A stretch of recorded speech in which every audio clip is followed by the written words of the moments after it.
The day the sky broke, it did so with breathtaking beauty.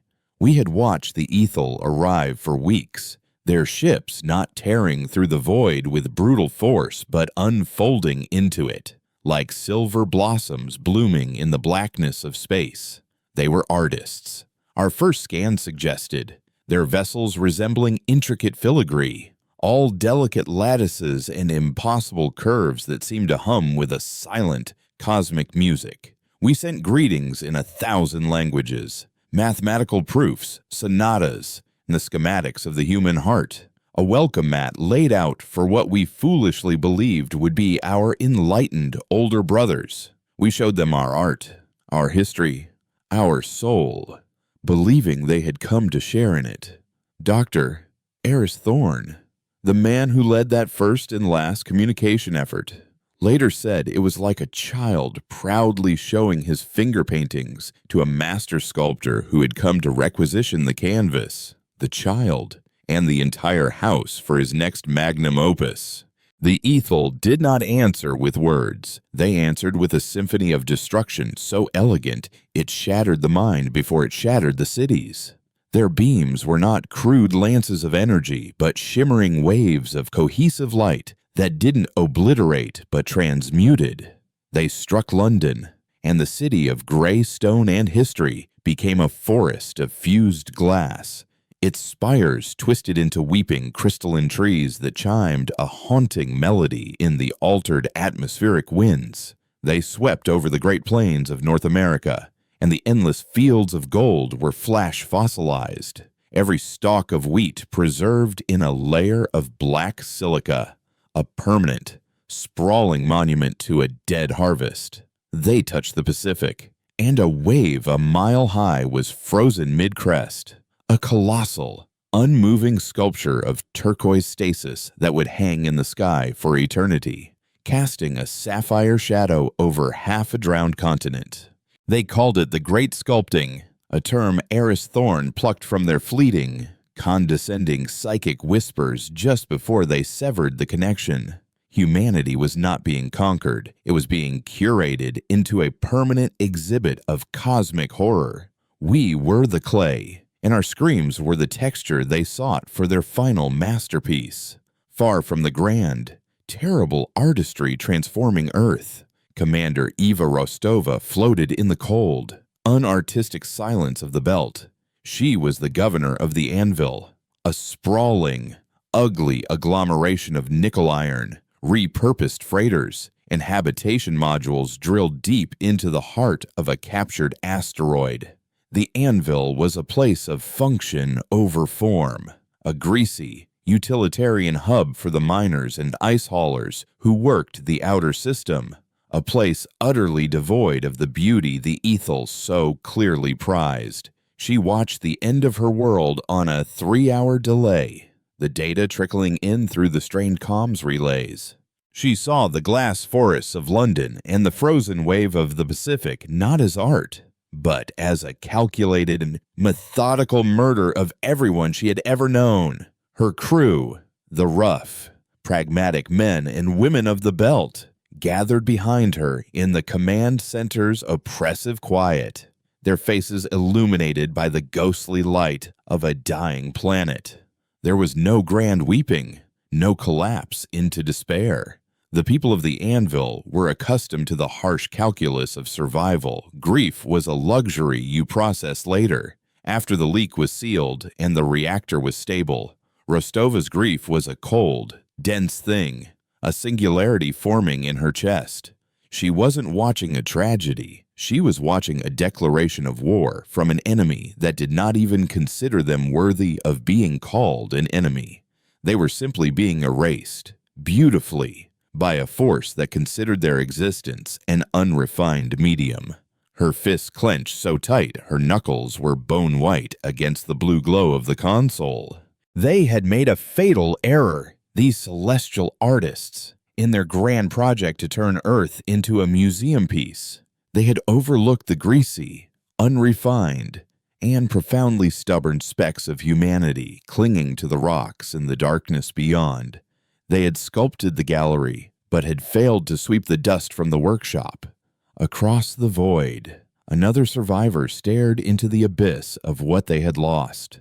Dr. Eris Thorne was adrift, a ghost in a machine. His ship, the Echo, a small diplomatic courier, had been flung away from the initial ethel contact, its systems fried by the psychic backlash of their disinterest. He was one of the few who had spoken to them, who had felt the cold, vast alien intellect that saw humanity not as a species, but as a potential for a truly magnificent ruin. Guilt was a physical thing for Eris, a shroud of ice that clung to his bones. He had been the one to argue for a peaceful, open welcome. He had translated our hopes, our dreams, and in doing so, he felt he had simply handed the ethel a catalog of things to destroy. He pored over the fragmented data he could still pull from the system. His brilliant mind, once dedicated to understanding alien cultures, now fixated on a singular, burning purpose: vengeance. But how do you wage war against a god who wields aesthetics as a weapon? How do you fight an enemy whose goal isn't subjugation, but a horrifying form of beautification? You couldn't meet them ship for ship. The delicate filigree of their fleet would dance around any crude missile or laser humanity could muster. You couldn't reason with them. To them, human logic was just another interesting sound to be incorporated into the melody of our extinction. It was in the depths of his despair, floating in the silent tomb of his ship, that the answer came to him. A thought so cold and ugly it felt like a betrayal of everything humanity had ever striven to be. The ethel were artists. They cherished order, beauty, and elegant design.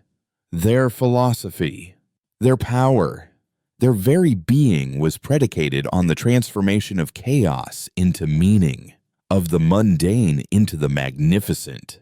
To defeat them, humanity had to become the antithesis of everything they held sacred. They could not win by building better sculptures. They had to become vandals.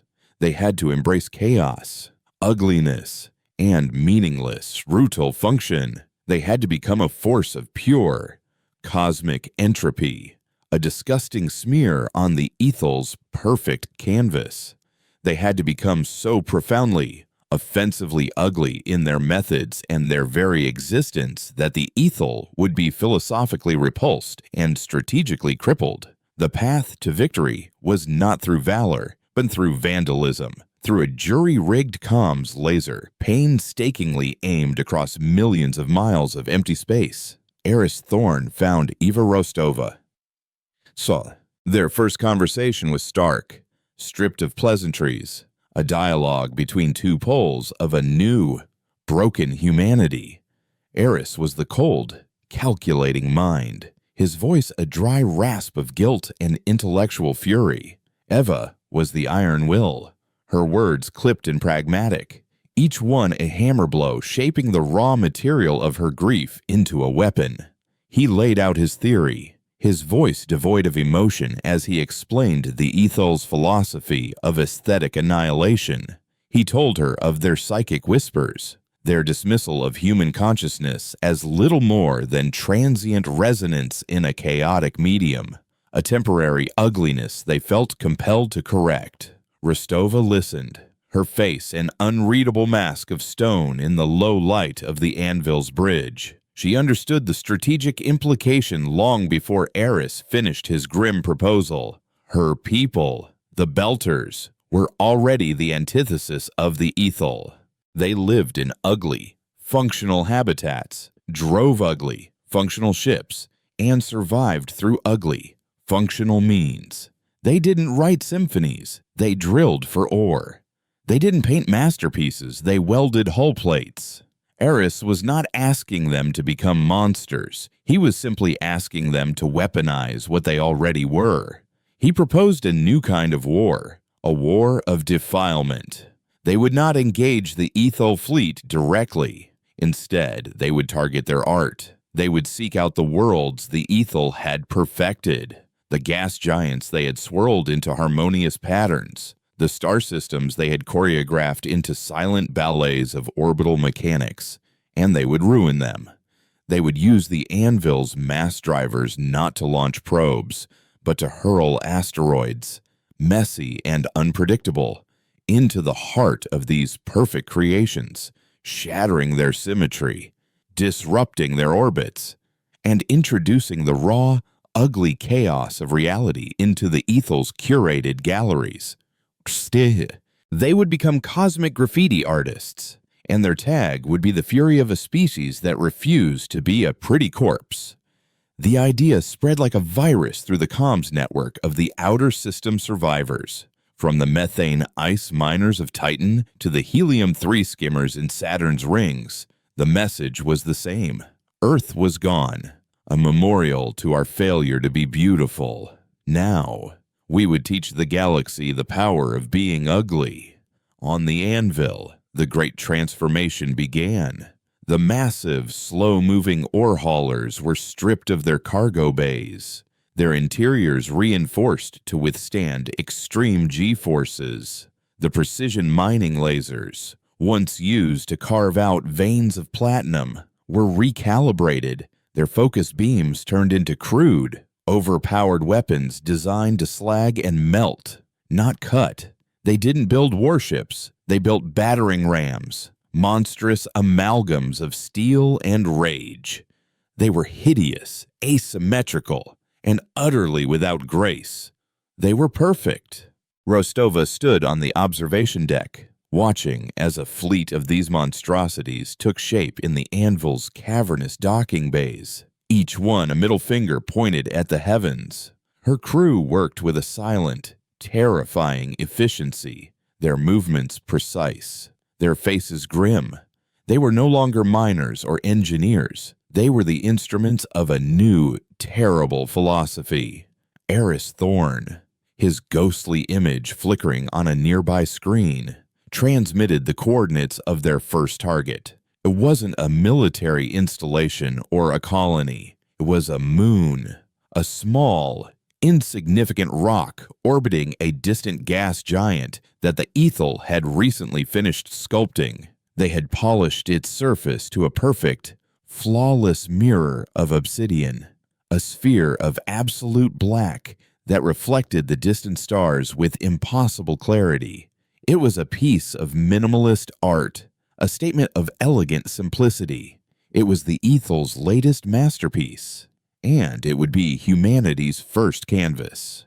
Rostova walked to the command console, her magnetic boots clanking on the metal deck with a heavy finality. She looked at the faces of her bridge crew, saw her own cold resolve mirrored in their eyes, and gave the order, "Take us out and bring the biggest drills we have."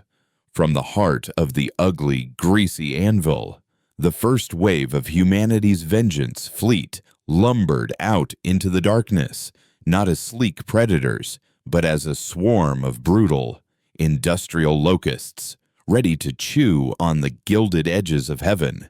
Their destination was not a battlefield, but a gallery, and their mission was not conquest, but desecration. The age of human art was over. The age of human vandalism was about to begin. The journey to the moon, Cole, was a silent, grinding affair. Humanity's first vengeful fleet did not slice through the void. It shouldered its way through, a procession of ugly, utilitarian barges that seemed to offend the very vacuum of space with their presence. On the bridge of the flagship, a repurposed asteroid cracker christened the Quarry, Commander Eva Rostova lived in a world of humming life support and the smell of ozone and hot metal. Her ship, like the others, was a testament to function over form. Exposed conduits ran like varicose veins along the bulkheads. Hull plates were patched with mismatched alloys, and every console was scarred with the marks of hasty modifications. It was a machine built for a single, brutal purpose, and it wore its ugliness like a badge of honor. Around her, The crew moved with the grim efficiency of people who had lost everything but their work. There was no soaring rhetoric, no talk of saving humanity. They spoke in clipped jargon about engine performance, mass driver calibrations, and the spectral analysis of the industrial waste they were carefully hoarding in reinforced tanks, their new ammunition. They were a fleet of janitors, plumbers, and demolition workers on their way to perform the messiest job in the history of the galaxy. Their grief was a low-grade fever, a constant, simmering heat that fueled their work and kept their eyes hard. They didn't look at the star charts with wonder anymore. They looked at them like blueprints for a demolition. Dr. Eris Thorne was a constant, spectral presence on the main view screen, his face a pale mask of exhaustion projected from the lonely courier ship that shadowed their fleet. He was their guide, their oracle, their high priest of desecration. It was he who had spent the long weeks of transit teaching them the Ethel's alien aesthetic, forcing them to understand the beauty they were about to violate. He showed them recordings of the Ethel's creations, nebulae swirled into impossible, stable galaxies in miniature, comets whose tails had been tuned to sing in frequencies of light, creating silent, celestial choirs. He made them look, made them appreciate the artistry so that they would understand exactly how to break it. They do not value life as we do, Eris explained, his voice a dry whisper that crackled over the comms. They value pattern. They see the universe as a raw, chaotic quarry of potential, and their purpose is to impose elegant, permanent order upon it. To them, our extinction was not an act of malice. It was an act of refinement. They were quieting a discordant note in the universal symphony.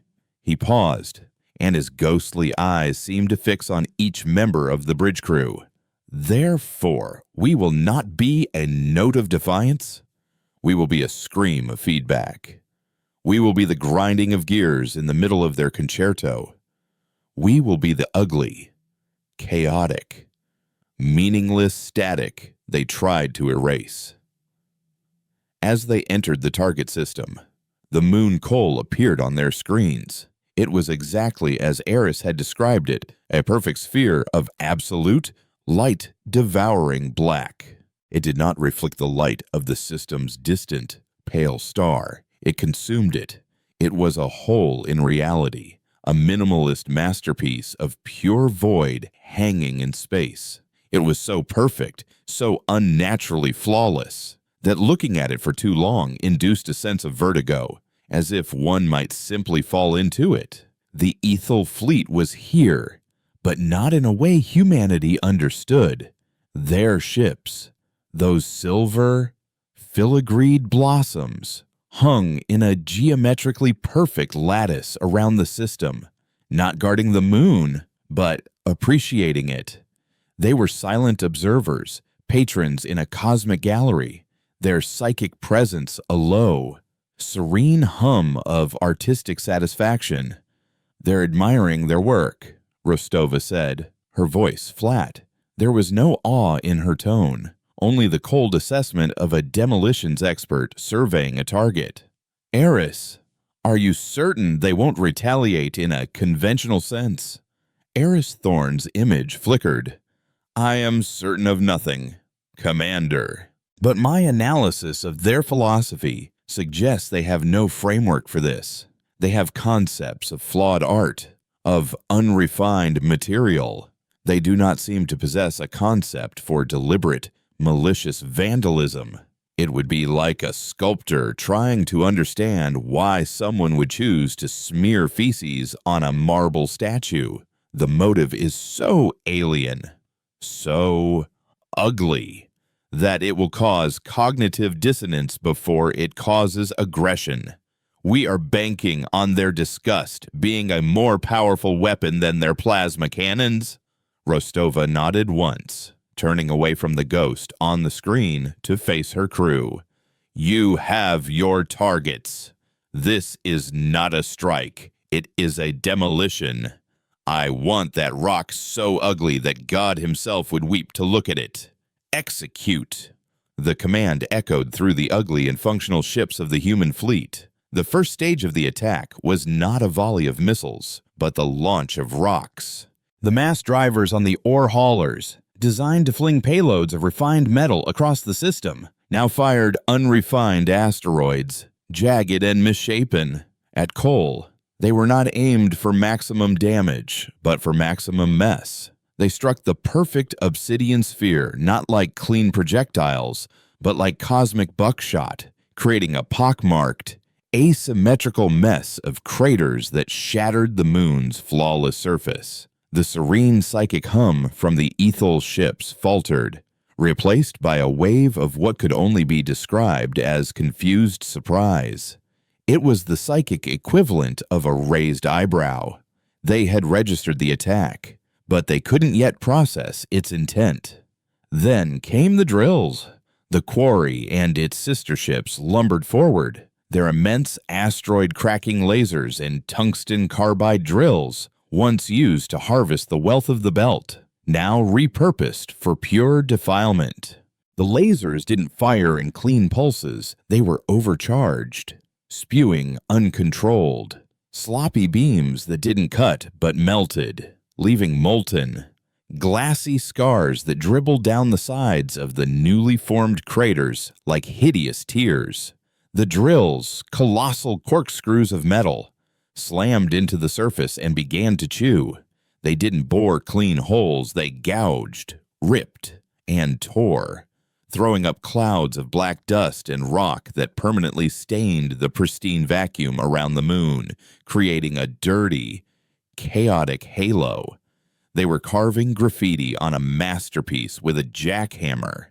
It was at that moment that the ethel finally understood, and they screamed. It was not a sound. It was a psychic shockwave, a blast of pure, undiluted revulsion that washed over the human fleet.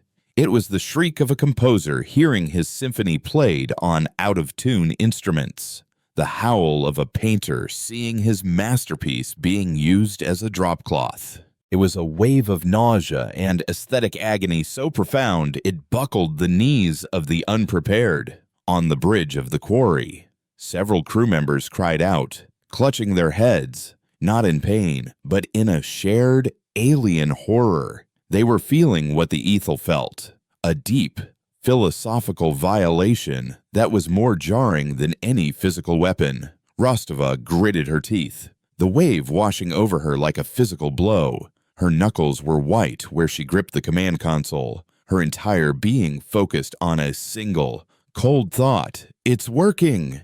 Through the psychic static, she barked her next order. Phase 3, vent the tanks. From the bowels of the human ships, the accumulated industrial waste was released, a toxic, iridescent plume of coolant, waste lubricants, and irradiated slag vomited into space. It was a cloud of pure, functional filth, and it drifted lazily, inexorably, toward the mauled, scarred, and now profoundly ugly moon, coating its fractured black surface in a greasy, multicolored sheen. It was the final, obscene gesture. The psychic scream of the ethel fractured, breaking into notes of panicked disbelief. Their perfect lattice formation broke. The silver, filigreed ships did not charge or fire. They recoiled, pulling back from the scene of the crime as if from a contagion.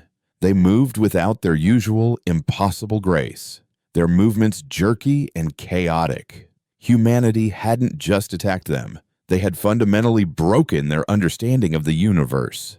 In the aftermath, a heavy silence fell over the bridge of the quarry. The crew stared at the screen, at their handiwork. Coal was no longer a perfect sphere of black. It was a lopsided, cratered, scarred, and stained lump of rock, a monument to humanity's spite.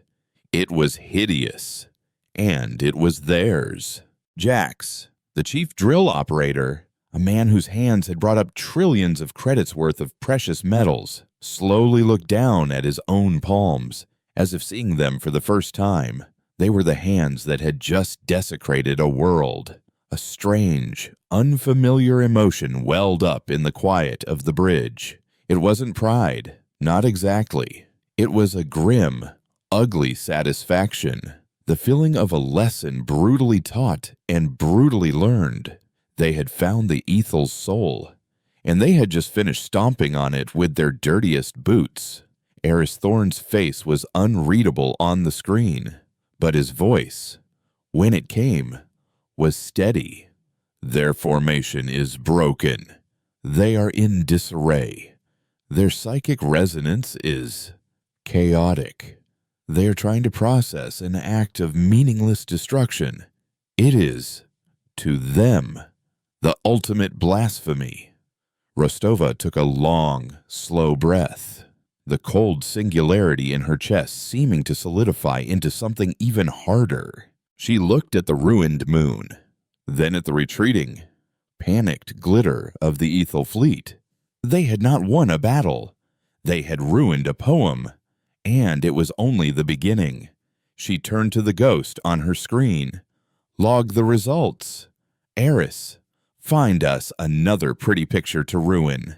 The ugly fleet, its work done, turned its back on the defiled moon and lumbered back into the darkness, leaving behind a new piece of art in the gallery of the cosmos, the first, but certainly not the last, masterpiece of human vandalism.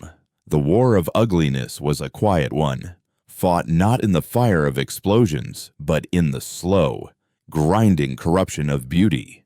After the desecration of coal, the fleet did not celebrate. A heavy, greasy pall of silence settled over the ships, thicker than the recycled air. The psychic scream of the Ethel had left a stain, a resonant trauma that lingered in the dark corners of every mind. Men and women who had faced the explosive decompression of a failed airlock without flinching now woke up sweating from nightmares of perfect spheres and shattered symmetries. They had looked into the soul of their enemy and found not malice, but a horrifyingly serene sense of order, and they had violated it. That violation had recoiled upon them, leaving them feeling spiritually unclean. Rostova saw it in the eyes of her crew. They were harder, yes, but also hollower. She saw it most clearly in Jax, the chief drill operator, his hands thick and calloused from a lifetime of wrestling with industrial machinery, now had a fine tremor. She found him one cycle in a deserted machine shop, holding a small block of soft asteroid iron and a cutting laser, trying to carve something. He was trying to make a shape. A small bird, he mumbled, something he remembered from Earth. But his hands, so skilled at demolition, could no longer create a smooth line. They gouged and ripped, turning the iron into a mangled, ugly lump. He stared at it, his face a mask of frustrations and self-loathing, before hurling it against the bulkhead with a curse.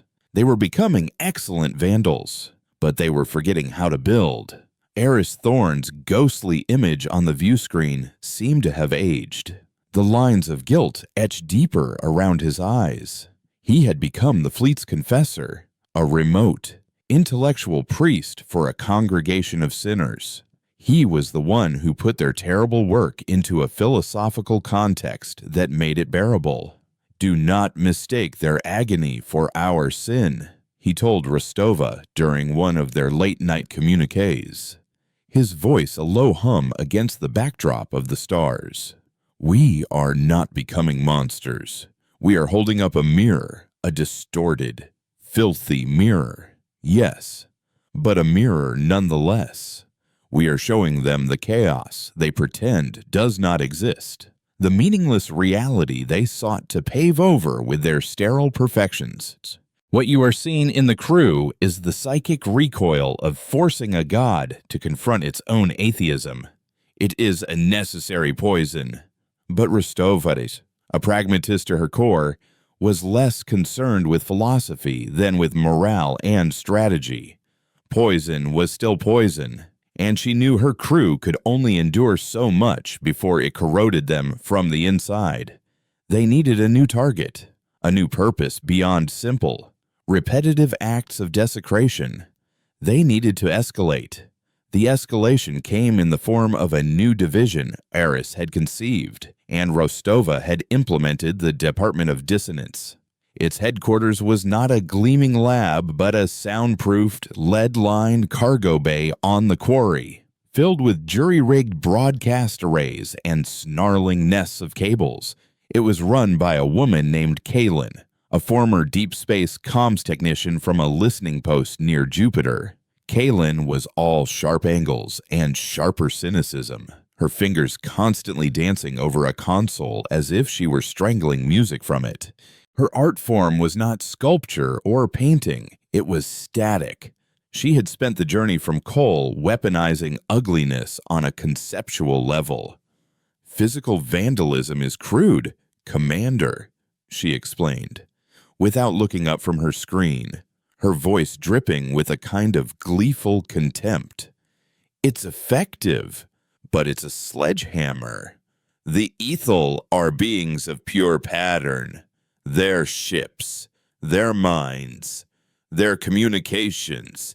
It's all a form of high-level mathematics, a perfect, crystalline lattice of information. We don't need to just throw rocks at their statues. We can infect their very language with noise." She played a sample. It wasn't a sound. It was an anti-sound. A wave of pure informational chaos that made the teeth ache. It was a mathematical proof that ended in a paradox, a musical scale with a note that didn't exist, a fractal pattern that refused to resolve. It was weaponized meaninglessness. Their new target was a masterpiece not of matter, but of energy and motion. Eris called it the Cerulean Cradle. It was a binary star system where the Ethel had spent centuries fine-tuning the star's magnetic fields.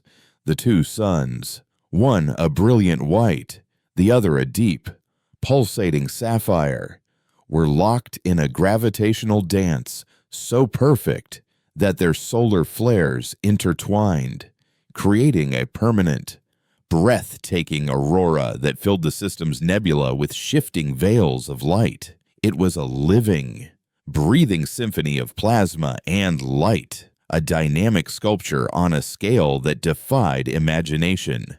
It was also, Eris pointed out, a massive, interconnected system of patterns, which made it catastrophically vulnerable to Kaylin's new weapons. The plan was twofold. The fleet's mass drivers would launch a carefully timed volley of small, dense asteroids not at the stars themselves, but into the delicate gravitational balance points between them. They were not meant to destroy, but to disrupt, to introduce a clumsy, unpredictable wobble into the perfect cosmic dance.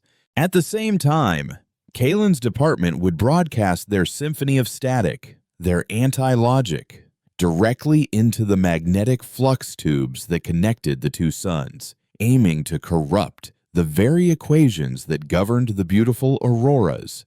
They were going to make the cradle stutter. They were going to make the symphony scream. The attack was unnervingly beautiful in its own right, as the asteroids, little more than cosmic grit, slammed into the invisible Lagrange points. The elegant dance of the twin suns faltered. The sapphire star shuddered, its pulsations becoming erratic. The brilliant white star flickered. The aurora, the system-spanning veil of light, tore. It was like watching a silk curtain rip in slow motion. Then Kaylin unleashed her signal. The effect was instantaneous and horrifying. The colors of the aurora bled, shifting from celestial blues and whites to sickly agate greens and jarring, angry reds. The graceful, shifting patterns collapsed into a chaotic, strobing mess of visual noise. The silent symphony of the cradle became a silent shriek, and this time, the Ethel did not scream in revulsion. The psychic wave that washed over the human fleet was different. It was a profound, overwhelming wave of sorrow. It was the grief of a parent watching a brilliant child suffer a catastrophic, debilitating seizure. It was a sadness so pure and vast it felt like drowning. Rostova felt it crush her, a physical weight on her chest, and she saw her crew falter, their hands dropping from their consoles, their faces crumpling in shared, alien grief. This was worse than their anger. Their anger was a reaction to an attack. Their sorrow was a reaction to a tragedy, and humanity was the cause. But then, through the suffocating wave of grief, came the Ethel's response. Their filigreed ships, which had been observing from a respectful distance, moved in, but they did not attack. They began to work. Small, delicate vessels darted forward, emitting precise gravimetric beams, attempting to nudge the rogue asteroids out of their disruptive orbits. Larger ships positioned themselves near the flux tubes, broadcasting what Eris identified as a counter-frequency, a wave of pure order designed to cancel out Kalen's chaos. They were not soldiers, they were cosmic EMTs.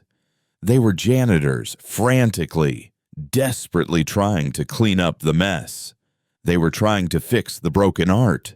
Rostova watched, her own sorrow momentarily forgotten, replaced by a sudden, predatory clarity.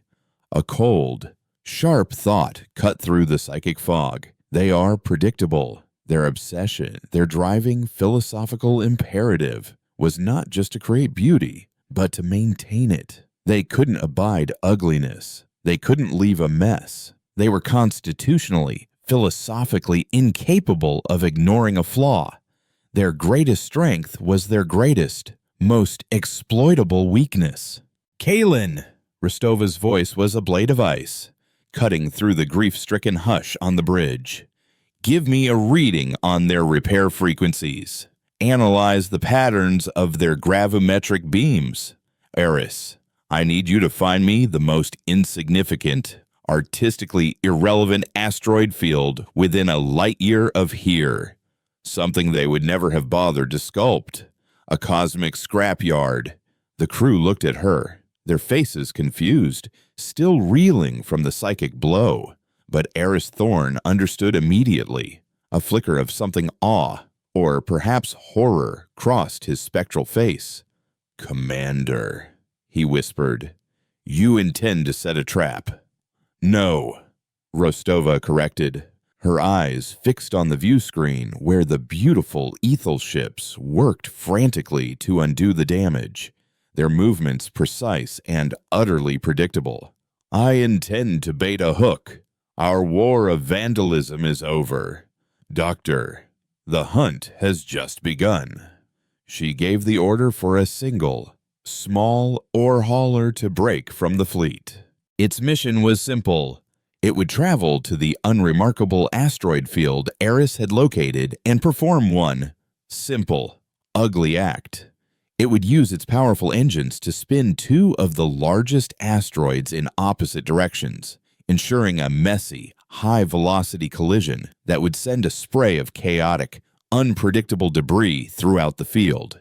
It was a meaningless act of cosmic littering, a tipped-over trash can in the grand scheme of the universe. But Rostova knew, with a certainty that chilled her to the bone, that the Ethel would not be able to resist coming to clean it up. They had stopped being mere vandals. Now, they were setting the stage. And the Ethel's compulsive need for order was about to walk right into their ambush. The designated asteroid field was a cosmic garbage dump, a sprawling, three-dimensional junkyard of rock and ice that had been deemed too chaotic and resource-poor for even the most desperate Belter prospectors. It was a place of random orbits, unpredictable collisions, and absolute meaninglessness. It was perfect.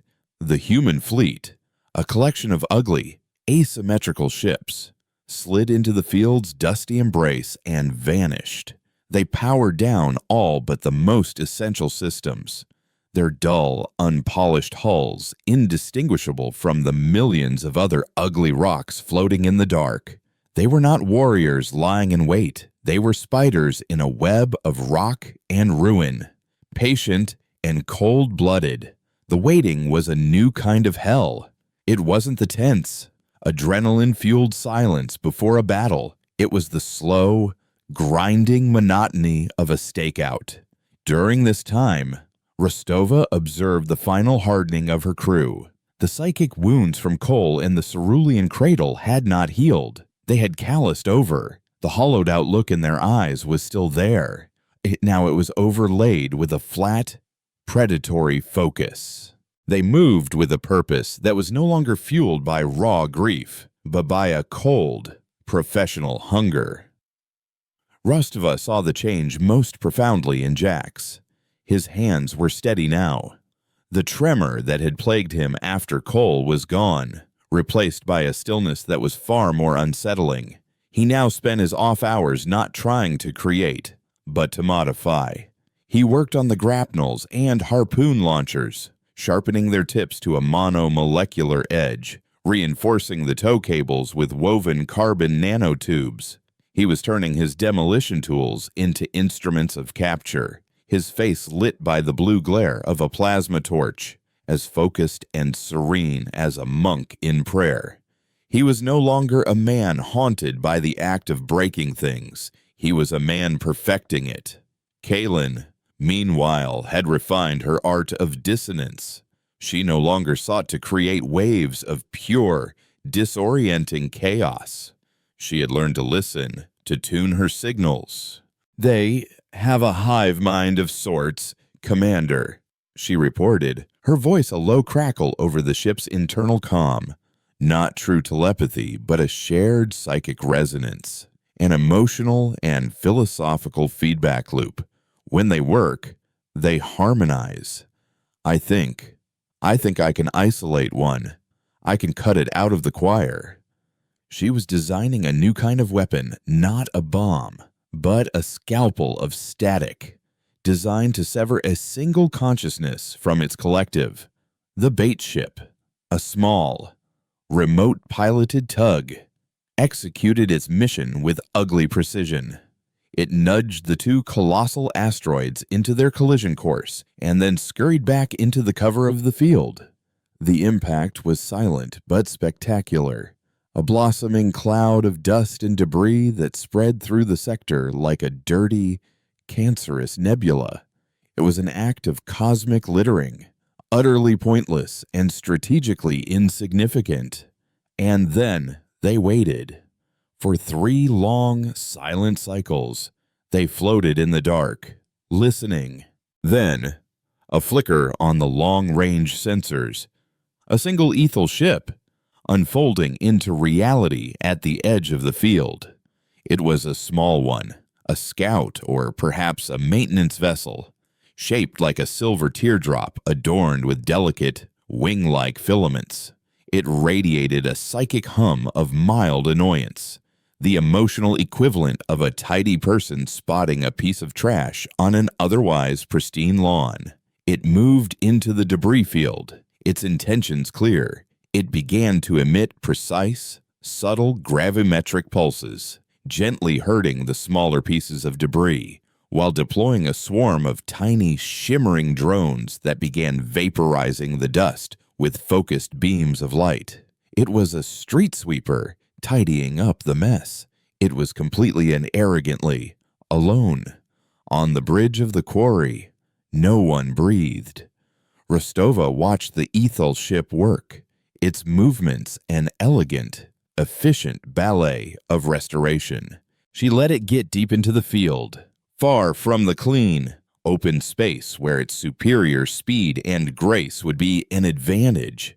Here, in the clutter and the chaos, was just another target. "Kaylin!" Rostova's voice was barely a whisper, but it cut through the silence like a diamond. "Isolate it." Kaylin's fingers danced over her console. "Broadcasting," she said, her voice tight. A lance of pure, focused static, invisible and silent, shot through the void and struck the Ethel ship. The effect was immediate. The psychic hum of annoyance was abruptly cut off, replaced by a deafening psychic silence. The ship's elegant movements ceased. The repair drones froze, their cleaning beams extinguishing. It hung there, adrift and inert, a beautiful silver corpse. All ships! Rostova's voice was now hard as iron. Harpoons away! Drag it down! From the shadows of a dozen asteroids, the ugly human ships surged forward. They did not fire lasers or missiles. From their prows, massive, piston-driven launchers fired harpoons the size of small torpedoes. They were attached to the thick, reinforced cables Jax had so lovingly prepared. The barbs slammed into the delicate filigree of the Ethel ship's hull, not with a clean puncture, but with a brutal, tearing crunch of metal. Winches, designed to drag multi-ton chunks of asteroid ores, groaned under the strain, their engines screaming as they began to reel in their catch. The Ethel ship, suddenly jolted back to a semblance of life, began to struggle. Its engines flared, trying to pull away, but it was caught, tangled in the brutish, industrial web. It was less a capture and more an abduction, a thing of impossible grace being bundled into a dirty sack by cosmic thugs. It was the most graceless, inefficient, and profoundly ugly naval engagement in history, and it worked perfectly. They dragged the silver teardrop, scarred and struggling, back into the darkest, densest part of the asteroid field, a predator dragging its prey back to its lair. Aboard the quarry, a new kind of quiet descended. They had done it. They had captured one. The ship was tethered outside, a beautiful wounded bird lashed to the side of their grimy mate, rust bucket of a flagship. The psychic silence from it was profound, a void that seemed to suck the warmth from the surrounding space. The rest of the Ethel fleet had not responded. Eris theorized they hadn't even noticed. The loss of a single, insignificant maintenance drone on a routine cleanup mission was likely below their threshold of concern. They had successfully mugged a god, and the rest of the Pantheon hadn't even looked up. Eris Thorne's face appeared on the main screen. He had been monitoring from his courier ship on the edge of the field, and his face was ashen. He had seen the entire brutal affair. For the first time, he looked truly afraid, not of the Ethel, but of them. "My God, Eva," he whispered, his voice trembling. "What have we done that thing? Its consciousness. Kaylin didn't just jam it. She severed it.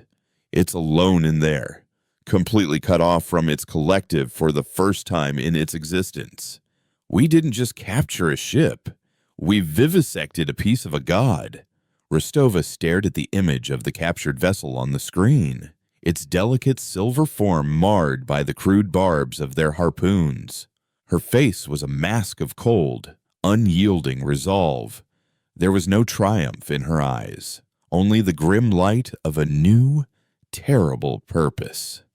"We've done what was necessary," she said, her voice flat and devoid of emotion.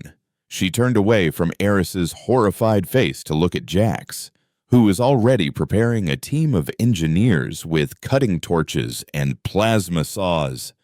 "Get your tools, Doctor," Rostova said, her voice leaving no room for argument. "The vandalism is over. The dissection is about to begin. It's time to see how their art is made." The silence from the captured Ethel ship was a sound in itself, a psychic vacuum that pressed against the hull of the quarry. It was the silence of a severed nerve, of a voice suddenly and violently muted. Jax and his team, clad in heavy utilitarian EVA suits, moved across the tethered void between the ships, their magnetic boots clanking with a profane rhythm against the delicate, filigreed hull of their prize. The plasma cutter, a crude, overpowered tool designed for cracking asteroids, whined to life, its raw, angry energy a stark contrast to the elegant silence of their target. It did not slice, it mauled. The beam bit into the seamless silver hull, which did not melt like metal but peeled back like scorched flesh, revealing an interior that was not mechanical, but disturbingly organic. A network of crystalline conduits pulsed with a soft, internal light, like the circulatory system of some impossible creature. The air that hissed out did not smell of ozone and machinery, but of rain and damp earth, and something achingly, terrifyingly familiar.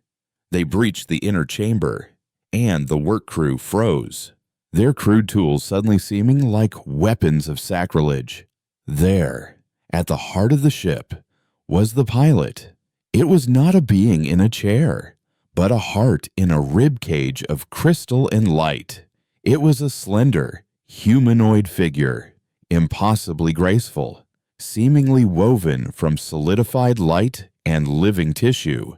Its skin was like polished mother of pearl, and its limbs were long and delicate, ending not in hands but in feathery filaments that were fused directly into the ship's crystalline core. It was asleep, or dead, or somewhere in between, its connection to the greater ethel consciousness severed by Kalen's psychic scalpel. It was the most beautiful, fragile, and terrible thing any of them had ever seen. It was a piece of living art, a bioengineered angel designed for the sole purpose of tending a machine. They had not just captured an enemy, they had kidnapped a muse. Eris Thorn, his ghostly face on Rostova's personal data pad, looked upon the being with an expression of profound, academic horror. He was receiving the faint, chaotic psychic echoes from the creature fragmented, confused images, not memories of war or conquest, but of shaping light, of listening to the hum of a newborn star, of feeling the slow geological pulse of a planet. "It's not a soldier, Eva," he whispered, his voice shaking. "It's a gardener. Its entire existence is a state of aesthetic communion with the universe. Kalen's attack. It didn't just disconnect it. It gave it a self, a terrified, isolated, meaningless self. We've inflicted consciousness on it like a disease." While the engineers stood paralyzed by a mixture of awe and revulsion, Eris and Kalen worked. With the pilot entity isolated, they could finally interface with the ship's core without being repulsed by the ethel's overwhelming psychic presence. They plunged their ugly but functional data probes into the elegant, crystalline matrix. What they found was not battle plans or stellar charts, but a library of purpose, a philosophical blueprint that stretched back eons. And the truth it revealed was infinitely more terrifying than any simple malice. The ethel were not conquerors. They were not even artists in the human sense. They were farmers. The worlds they sculpted, the star systems they harmonized, they were not galleries. They were fields. They were preparing the soil of reality itself for a harvest. The great sculpting of Earth, the glass forests and frozen waves, was not an act of destruction. It was the methodical, passionless weeding of a garden bed before the planting of a new seed. Humanity had not been an enemy. We had been an invasive species, an ugly, chaotic weed that needed to be cleared away so that something beautiful, something ethe, could be planted in its place. Their goal was not domination, but propagation. They were a force of cosmic genesis, and their form of life was simply incompatible with any other. This revelation fell upon the bridge of the quarry like a shroud. The cold, hard clarity of vengeance evaporated, replaced by the chilling, abyssal horror of ontological threat. How do you fight a farmer whose crop is existence itself? You can't defeat them in battle because they don't see it as a battle. You can't reason with them because you are, to them, nothing more than a pest. Their sorrow over the cerulean cradle was not for a broken piece of art, but for a damaged crop. Their annoyance at the littered asteroid field was that of a groundskeeper finding trash on the lawn. They were not evil. They were indifferent. And that indifference was a more absolute and terrifying enemy than any hatred. Rostova stared at the image of the captive Ethel, the beautiful, broken gardener, and she understood. Their war of ugliness had been a child throwing tantrums in a field. Now, they needed a pesticide. The final weapon was not forged in a machine shop, but in the dark, cold spaces of Kalen's and Eris's minds. They couldn't outbuild the Ethel, and they couldn't outfight them, but they now understood them. The Ethel's strength, their single-minded purpose of creating perfect, ordered life, was their only vulnerability. Using the unique psychic frequency of their captive as a key, a carrier wave, Kalen designed a new signal. It was not a scream of static, it was a whisper, a mimetic virus, a single, self-replicating flaw. It was an equation that almost worked, a line of code with a single, misplaced comma, a musical note that was infinitesimally, permanently, flat. Once introduced into the Ethel collective, it would be undetectable at first, a tiny error in the cosmic math, but it would spread. Every new world they sculpted would have a slight, ugly asymmetry. Every new star they harmonized would have a faint, dissonant hum. Every new biological avatar they grew would have a single, imperfect cell. It would not kill them. It would not cause them pain. It would simply ruin their art, forever. It was a weapon of pure philosophical defilement, an act of eternal vandalism that would deny them their very reason for being. It was the ugliest thing humanity could conceive of. The debate was short and brutal. Eris argued against it, his face a mask of anguish. This is not justice. Eva, this is damnation. We will be remembered not as the species that survived, but as the species that ended beauty. Rostova looked at him, her eyes as dead and cold as the void between stars. There is no beauty in a garden where you are the weed. This isn't about justice anymore. Aris. This is about ensuring there's a universe left that can even remember what a weed was. The decision was made. They used the captive Ethel as a broadcast antenna. Kalen sent the signal, a silent, ugly whisper that slipped into the great psychic sea of the Ethel consciousness. For a moment, nothing happened. Then, across the galaxy, a silent, collective shudder, a wave of profound, soul-deep confusion, followed by a bottomless, eternal melancholy. It was the feeling of an artist who suddenly realizes he can no longer draw a straight line, a composer who has forgotten the sound of a perfect chord. The Ethel did not attack. They did not flee. They simply stopped. Their filigreed ships ceased their work. The half-finished symphonies of light and plasma went silent. The nascent gardens they were cultivating across 1,000 systems withered on the vine. Their purpose was broken. Their god was dead, and humanity had been the one to kill it. In the aftermath, humanity stood alone. The victors of a war no one else in the galaxy had even known was being fought. The Ethel fleet, those beautiful silver blossoms, drifted away, not in retreat, but like autumn leaves falling from a dead tree, scattering into the void on a final, aimless journey. They left behind a legacy of half-finished masterpieces, cosmic monuments to a broken purpose. Humanity was safe. They had won. They returned to the ruins of their system not as refugees, but as conquerors, bringing with them the secrets of Ethel bioengineering and gravimetric control. They would rebuild not just Earth, but the very concept of humanity. But the victory was a thing of ash in their mouths. They had not defeated a monster. They had become one. They had not saved their soul. They had traded it for survival. As Commander Eva Rostova stood on the rebuilt surface of Earth, under a sky that was once again a familiar, unsculpted blue, she looked up at the stars. She knew that out there, in the silent dark, humanity's name was now being whispered by other, younger races. A new story being told. It was not a story of heroic defiance or noble survival.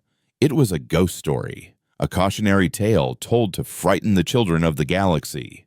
It was the story of the ugly, chaotic species that had murdered beauty. The stars did not sing for them anymore. They held their breath.